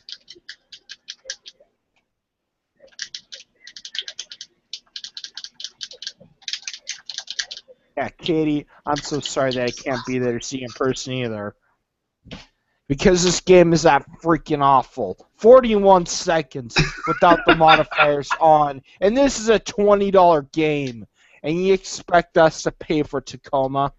Go to hell, Fulbright. And so the ending of the game is just you reading off a diary entry? Yeah, you finding out that stuff your and- sister's a lesbian. So then see, she okay, runs with it's a long story. If you play through the entire game, like literally put like 2 hours into the game, because you could put 2 hours in the game if you just run around. But a speed run, you guys just saw me do a speed run. okay, see, if I was the person sort of behind this whole thing, the way I would have made it more of a game is if there was most of that content scattered around the house, and then the very end sequence is your sister comes back because she forgot like one last very important thing. Like, let's say she forgot her wallet. You know, absolutely, you're running away, you need your wallet. Because they don't know how to animate though. That's the point. They don't know how to animate a person. Okay, I guess they know how to make. They just basically know how to make backgrounds. That's it. Yes. And 3D. And they probably took assets for the what engine was that? I can't think of the name of it. They use the Unreal Engine. The Unreal Engine. They just, because when you have the Unreal Engine, they give you can buy these like assets for like house assets which you can open and stuff, which I think they did. So that's all I think, and they made a few of their own stuff, but it was very little. They just used like housing assets and stuff like that for the game. That's all they did really. That's what it looks like. Oh, okay, but I mean, like, what I was trying to get at is, if you wanted to sort of gamify the game more, I would have had it so you play it out as is, and then the very last thing that happens is an event trigger where you hear a car pull up to the front. Obviously, you're drawn to the sound of the car. You go downstairs. Your sister opens the front door very quietly, as if trying to sneak in, and then you have a brief dialogue, and the dialogue branching could be super simplistic. It could kind of even loop back around like a bad old RPG, but just have some kind of like, that would feel more like a conclusion. It hits me so strange that the conclusion is just reading one more piece of text, and that there isn't like some kind of confrontation. And I'm not talking about confrontation. And you know what she says in the ending? I actually said that's like, Katie, I'm sorry that I'm not there for you, like, or I'm not sorry that I'm not there to see you like that. It's like, you know what, Katie, I'm sorry I'm not there to see you either, because this is a shit awful game. That's all I have to say. Yeah, I don't know. Well, it's just, they could have made more. They could have put like more effort into putting it puzzles and such just to solve something. There's a few, like the closest thing you get to a puzzle in that game is a freaking, and I mean a freaking, like you use like code combinations to get through saves and stuff like that. But you find them around the house. You find the locker combination. You find the everything. You find it all, and it's just like, why did they make this game? Why did they give us this game? It's like, it seems so bizarre how they stopped so short of, it could have been more of a game. It could have easily been more of a game, and it just feels like they stopped at a point, where usually you would add on. You would say like, okay, we have a solid like foundation to work on at this point. Let's add more gamey stuff to it. We have the story figured out, we have the conclusion, we have the flow of the plot figured out. Now let's add some more elements. And they didn't. They just published it at that point. But you guys saw my speed run. It would have been faster if the freaking character could get up the stairs quicker, if he could run up the stairs quicker, and if there was sprint, it could have been faster, but it wasn't. It was just like, I could have probably got it done in 10 seconds if I could have sprinted. Here's another example of taking this kind of gameplay and making an actual, like, interesting game of it. Something very akin to like the first Aliens game, where let's say you're an astronaut that wakes up from cryostasis and you start to find the dead bodies of your crewmates everywhere, and you have to start reading the logs, and you start to find areas that are blocked off. Either they've been locked off, or like there's debris blocking your way, so you have to find an unusual route to get around the spaceship, and you slowly become aware that you're actually not alone. There could be a bunch of ambiance sounds. You don't even have to animate extra stuff. You could just add sounds indicating that something's lurking around there. And the conclusion, again, could be like just a cutscene where the monster jumps out at you all of a sudden, and you happen to like be next to the airlock button. You hit the airlock button, and it actually gets sucked out of there, and then you can call it the end. I think that's System Shock or System Shock 2 that pulled that off, but instead they had. I am sorry to go on a rant, but I guess what kind of bugs me is like, you can, if you really think about it, turn a lot of odd concepts into games. They can be gamified. They can be gamed. You have to think a little bit more like a gamer, I guess, is the weird way I mean to put it. Yeah, the game was just like, for instance, with Gone Home. You guys heard what I said. I literally had my hands on the stopwatch when I left that area, and I went upstairs. I did it both times. I did it with all the lights on and the doors unlocked, and I did it with all the lights off and stuff, and all the doors locked. And I did it that way as well. And I just went like really quickly through that map. That's how quick I could have went quicker if I didn't want to turn on the lights. I could have went quicker, but I didn't with the original one. So, but yeah, it's so quick. It's so slow. The game is so freaking. I can't describe it. Gone Home is one of the worst games I've ever played. It's one of the worst $20 products on Steam you could get. That's what I have to say. I would say if you truly want to find the bottom of the barrel of gaming, go to Big Fish. You could probably actually find something worse on Big Fish. Yeah, and one thing, YouTuber by the name of Cinnamon Toast Ken. If you don't know who he is, he's one of PewDiePie's buddies. He did this game back then, and I watched this after I bought the game, and he went like, "It's a good game. It's a good game, but is it worth the 9 out of 10?" And he's barely shaking his head. No, like that. He was the first person I noticed that actually said that. It was freaking awesome to see. Well, it's just, it does not sound like a game. It sounds like an experience. It doesn't sound like... Yeah, they're expecting you to pay for the experience. Yes, and that's all they want you to do. And I would rather have them made into a short movie or something like that. They would have done better. The thing about it is that they're trying to create these artistic style games that they want to go indie about it and be creative. I understand that people want to be creative about it, but there are some extent where you gotta add some type of thing that people want. It's not like you don't have to add violence. You don't have to add anything. Just make something that would probably make people think.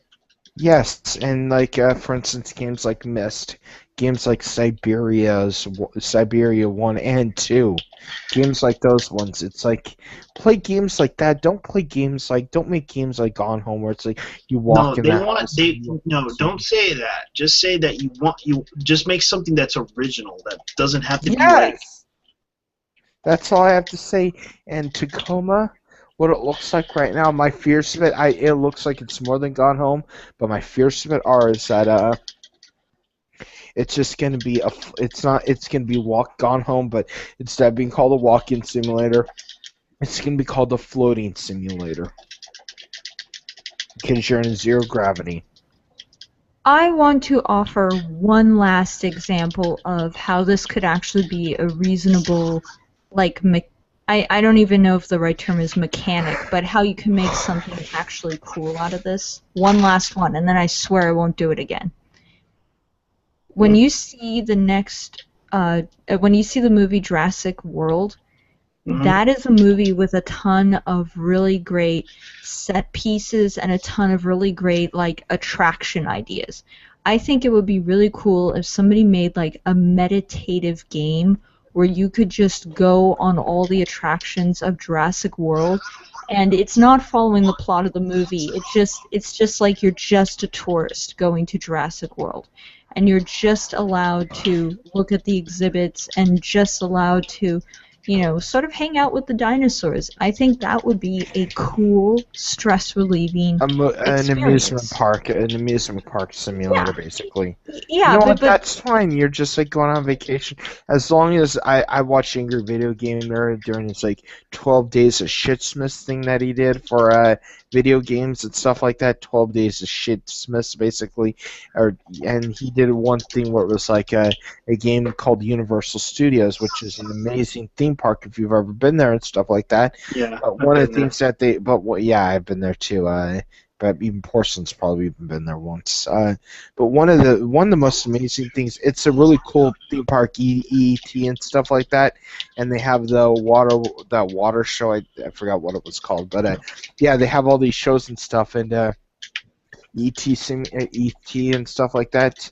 And what they do with it, they did with the game and stuff. It wasn't like you had to sit there use Reddits and stuff.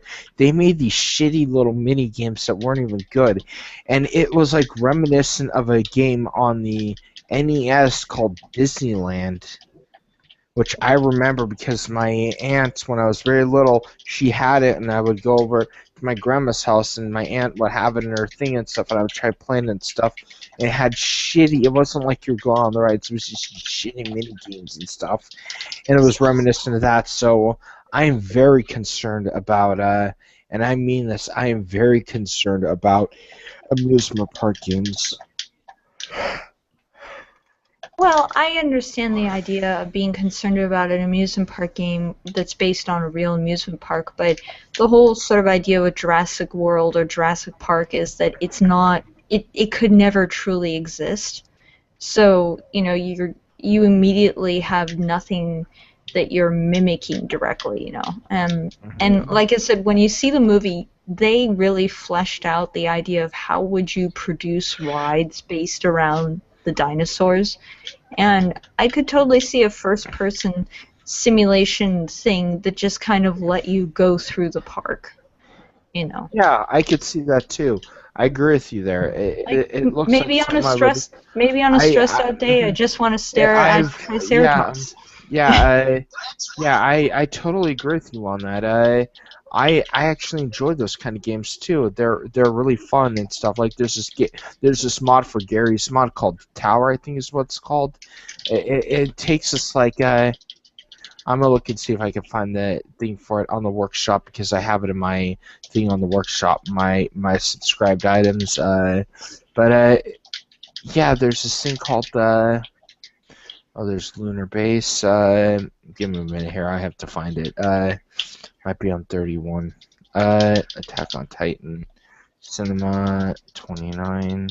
Yeah, but it just shows like it just shows all these whatever the name of it was, but what it was you were running around of this like amazing complex that they built and stuff, and it was like it had this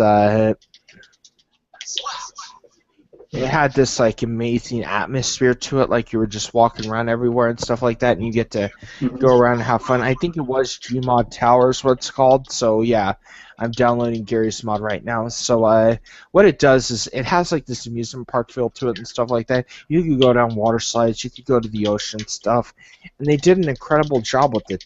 They fleshed the game out really well. You could go to a casino, you could do whatever you want. It felt like an actual amusement park, and there were mini games, and they even did their own version of Gary's Mod Mario Kart.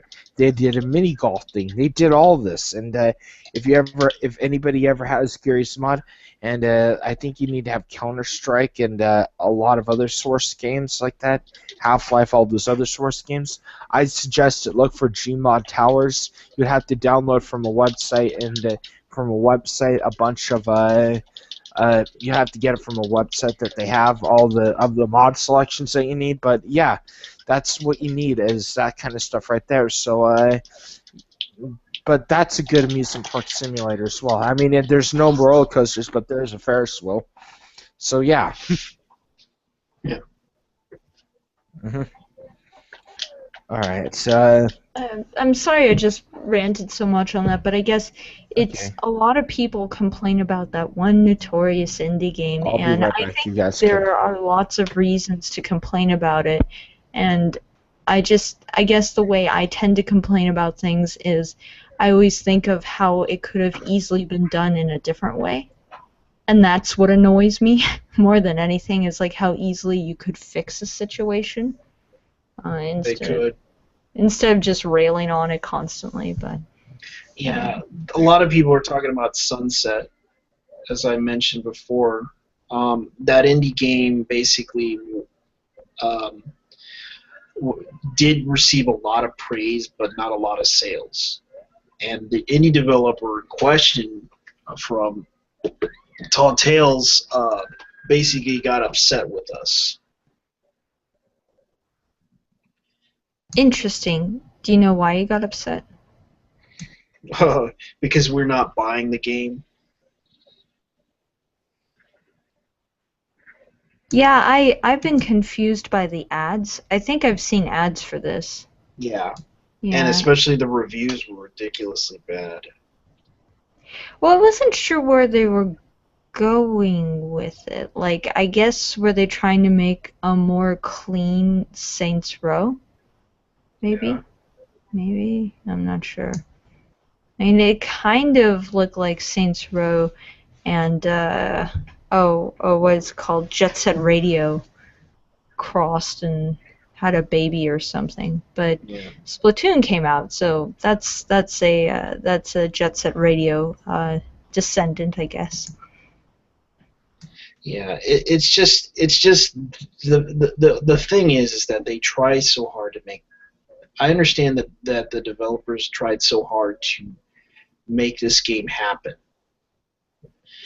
but the problem is they tried so hard to market this game. Even the journalists, even the game journalists themselves marketed this game, and certain people, there were several positives about the game from what I heard, but already they're bashing the game. Already, Bro Pill team released a video about the game, and they basically just, went on Steam and asked for a refund from the game because they looked at the game and saw the content of the game and were like, uh-oh. And they were like looking at a book or something. I can't remember specifically. Sun Tzu, The Art of War, was in this swimming pool, and they were looking at it going like, okay, it's in the swimming pool, but it's not wet or anything. And they were like, okay, we're going to go ahead and send it back to them.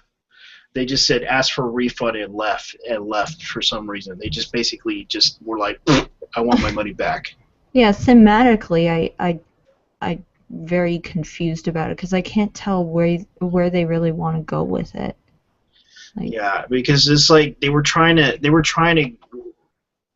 start like a fictional revolution back in the 70s type deal about an African woman who is basically, they say, a maid of some sort trying to change the world. I'm like, all she's doing is like looking at the window, seeing the outside of the city being burnt down,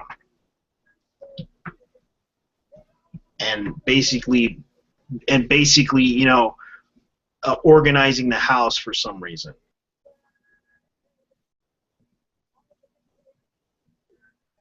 And that game, I think we might be looking at something different. Yours, the one you're looking at is just called Sunset.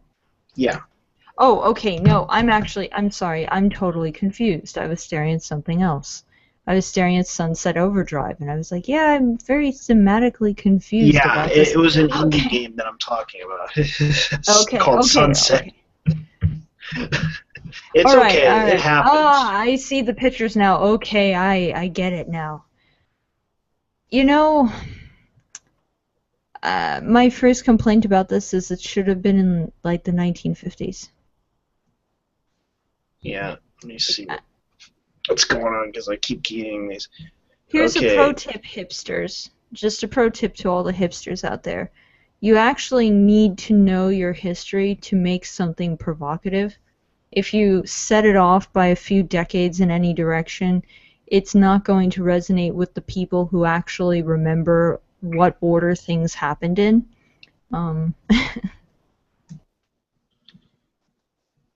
Yep.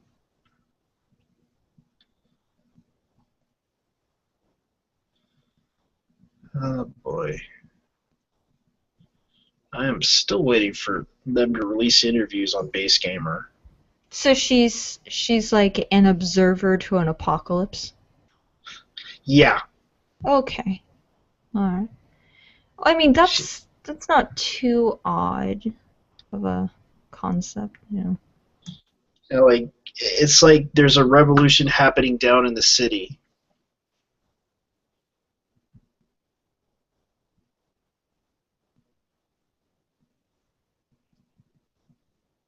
Yeah, I mean, okay, well, here's the next question now. How does it become a game?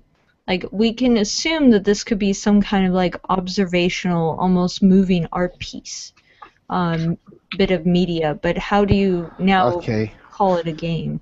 What game are we talking about now? It's still gone. Sunset. Sunset, Oh, the okay. indie game Sunset, Okay. not Sunset Overdrive. Oh, Don't okay. Okay, the indie game concept. But I'm gonna say one thing about these games, like where it's Gone Home. I'm gonna go back to this one just one quick second.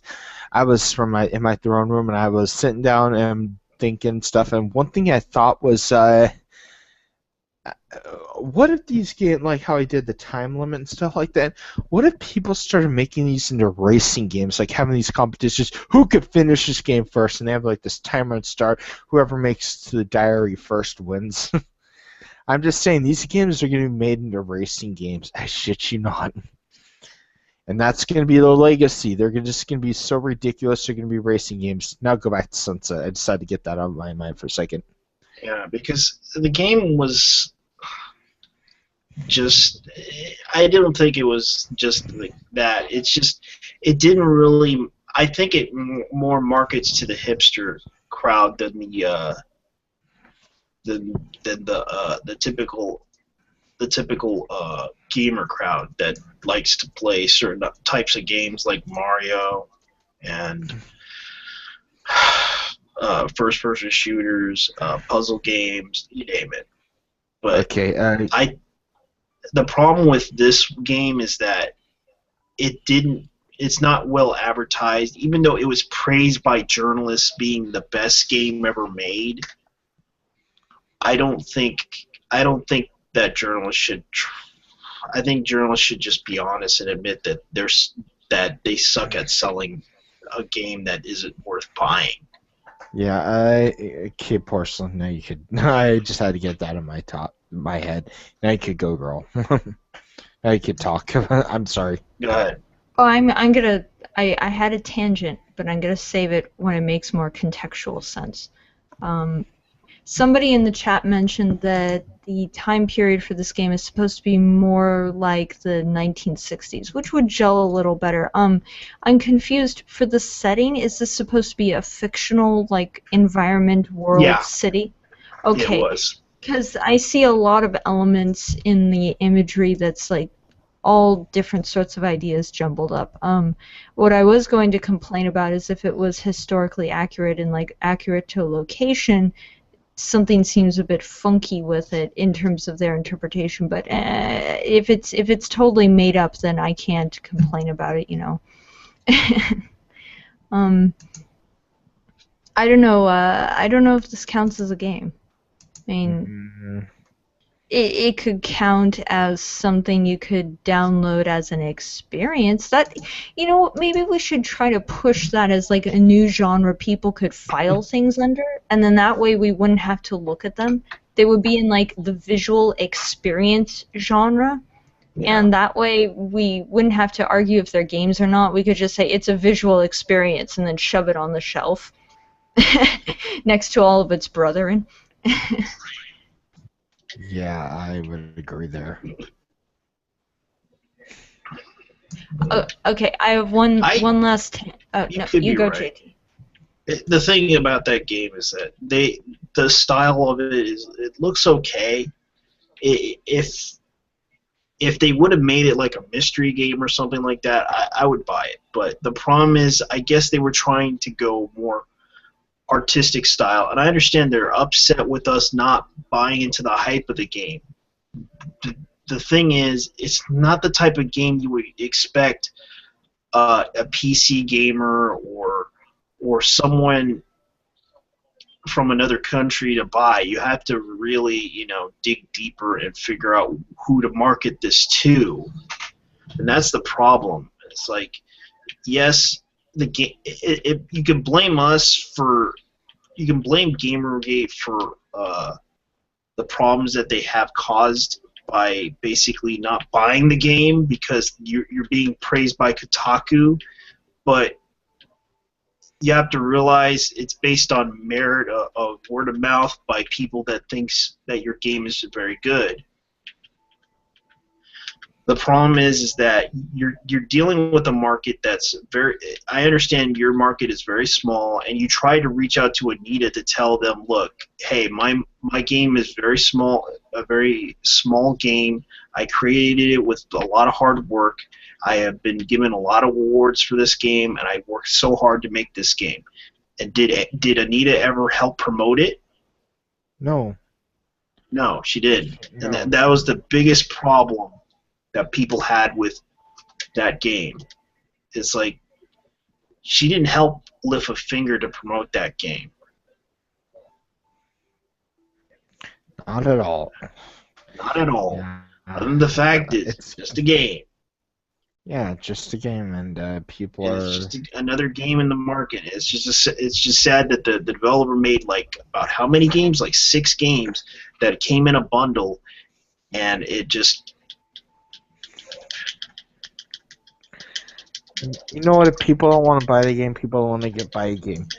Let me just say it like this. It's like difference of like taste and stuff like that. Like, people have different taste in music. So why are they gonna say everybody's gonna like the same game? That's not gonna be possible. Not everybody likes the same game. Well, you know, in the film industry, I think this is something where the indie video game industry kind of loses their connection with reality. If you make an indie film that's really weird and very symbolic and very artsy, there is little to zero expectation of it being commercially viable. The team has made it for the sake of art purposes, and they throw it out there, and if it becomes a hit with the indie scene, with the more artsy scene, even with mainstream, that's great. There's a lot of independent films that were never meant to be successful on a mainstream level, but for some reason they resonated with the public and they became wildly popular. And Yeah, what I even keep, plus word of mouth. Back then, it was like a word of mouth. But what I'm hearing here is I'm hearing people saying like, well, I want to make art, but I want the attention of a AAA game. It's like, no, if you're going to make art, then you have to accept whatever attention that brings you. You have to throw it out there, and if nobody likes it, that's because it's too artsy. And you made an artsy game, congratulations for following your dream through, but you can't expect it to sell. You can't shame people for not liking your obscure, weird, artsy-fartsy project. Yeah, but they still do it anyway because they want to bitch and moan about the games not being there. So all I have to say to people is I don't even know what to say to these guys. It's like it's just they like their games. They just like this they like the art games. So be it. Have you ever heard the word starving artist? Yeah, and there's a reason That's for just that. the point because not everybody likes art. I'm putting that out there right now. In the era of entertainment and stuff like that, the era of media entertainment and stuff, there is not much. Books are starting to get slowly. And this is bad for literacy reasons, but books are starting to slowly die, and art died a long time ago. I mean, there are a few people there are a few There are enthusiasts people that that love still art. sell books. I'm It's just saying right. I'm saying just in general, it's starting to be more and more obsolete, coming more and more into the 21st century. So, art is almost dead. Books are starting to get dead because of you could buy them online and stuff like that. So you could just get them off of your tablet. Yeah. So yeah, art's starting to die. Books are starting to die. Or art is almost dead because let's just face it. Back in the old times, when you're an artist, you know who you painted for? You painted for the rich. You know why? Because they were the only ones. Before media entertainment, they were the only ones that could afford art. So you always catered to the rich and powerful. And nowadays you have to cater to the furry porn. Yes, and exactly. Yeah, a lot of people are catering to that type of thing because that's what sells. I bring that up. Here's the thing. I bring that up because that's always been like, I'm very sorry if I offend anyone in the audience, but that has always been like my bar of at what point do I count as a desperate human being struggling to survive is the day I go into furry porn. That's the point when you know I'm actually starving and I may or may not be homeless if I've hit that point. And what it is they pay insane money for their porn. Like it's horrific. It's frightening how much money they pay for like a single image. And I'm just not willing to do it, but I'm just saying it is like it's just dumbfounding. I'm sorry. Just porn in general. You know why Mercedes is in that business now. You know why she's in that business now. I mean, that stuff sells. Well, also People are what so Mercedes desperate to get off on porn that No, they'll pay it an doesn't assload of money. technically sell. It actually it does sell in California. The fact is, people can get free porn off of it, but they do. Porn does actually sell because the fact that it could easily be bootlegged. It could easily be copied and digitally distributed around the internet for free. But porn, yes, people would pay that amount of money just to watch high quality porn. Did you see some of these websites, some of these like porn and fetish websites? Do you know how much they charge a month? They charge like $30 to $50 a month for their products. I mean, and people buy them. I'm just like, and I have to say this to everybody out here, to everybody out there. Media and stuff like that doesn't pay that much. I mean, Hulu Netflix, they charge as much as like $8 a month, I think. $9. I pay a little bit more for Netflix to have better quality streaming. $9 to $7. Hulu, with like more people, because I have more people around the house use the Hulu or Netflix. But yeah, WWE Network, the pay-per-views, which used to cost $50 each month, $55 each month, I'm getting just for $10 now, and those things cost that much. But and there's a reason why porn is so expensive on the thing, because people will pay that money for it. And that's just crazy. It's like all these other entertainments, even professional wrestling, the WWE, which is now like basically given the network for $10, which means you get the pay-per-view for $10 instead of $55. So yeah, it's crazy. But, to bring it back around full circle, we're talking about, like, porn, which pays an insane amount of money because it's in such ridiculous high demand, especially very specialized, sort of little fetishes. Like I said, the furry community pays a lot for good quality art. They pay a lot of money just because they do. So few people do it. Don't get me involved with the fetishes. I mean, I've had good friends who've like posted innocent photos on like DeviantArt and stuff. I've known friends. They shut their accounts down immediately when they would like do like pictures of their little siblings and stuff, because of fucked up people. And I use that word right there, fucked up people, because fucked up people is the word to use. I usually don't use that word, but while I'm on live, but I'm using it right now because they're really fucked in the head if they want to say the perverse things, even adult women like that. It's just like, keep it to yourself, guys. But I'm just saying like that. It's dumbass things and stuff, and that's why. And it's people like that that are that desperate to look at it and stuff, and they make a lot. And these porn stars make an ass load of money. But what I was just saying though is sort of, we have on one end of the spectrum a form of medium that is ridiculously high demand, and then on the other spectrum you've got what I guess some people in the chat are calling the art house experience, not games, but art house experiences, what you could call Gone Home and stuff like that. If you're making a Gone Home, you cannot demand to pull the money that Mercedes pulls, because you're producing a completely different product that has a completely different market. And just because you meant well, that doesn't mean you're supposed to get money because you meant well. Can I put it like this?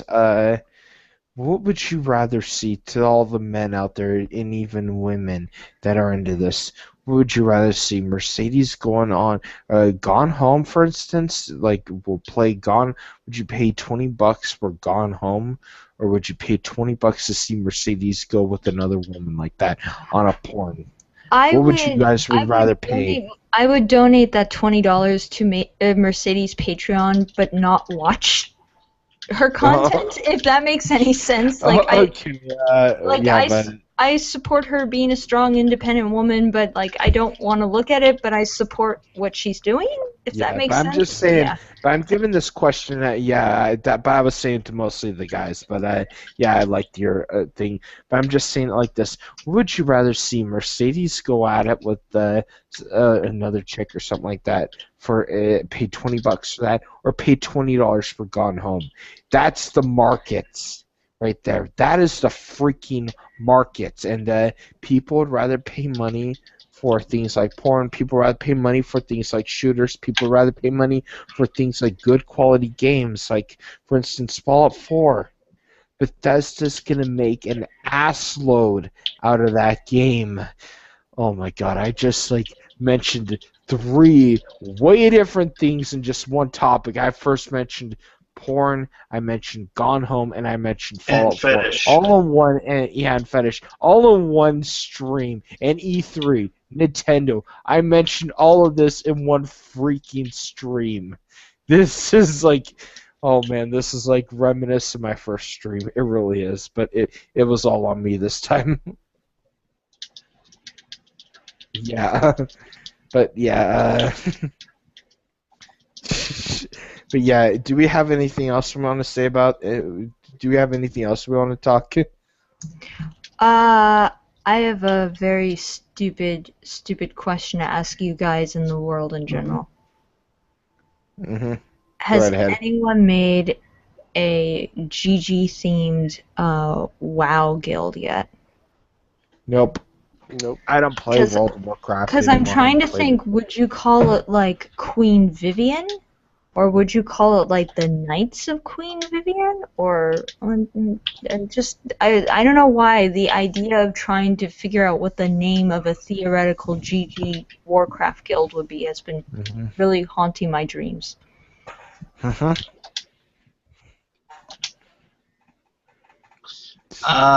Okay. I would call it the Knights of Essex or something like that. Yes. There's a mod for Gone Home. Or the ethics in raiding,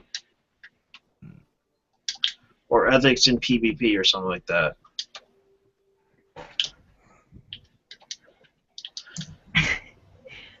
I just think it would be very funny to see like how long it would take somebody to like take a creepy screenshot and claim that they were triggered. I was just playing WoW, guys, and then the misogynist got to me. They basically there was some people that were complaining about GG being used in World of Warcraft, and I know that Gamergazi has been trying so hard to. Well, that's what I was thinking, like, what would be a slightly covert way of doing it? Like, okay, the banner would obviously have a bit of blue, a bit of purple, and a bit of green in it, but, like, in terms of a name, what would be a name that would invoke but isn't directly pinnable? But it doesn't matter because the antis don't play games. This is true. This is true. This is true.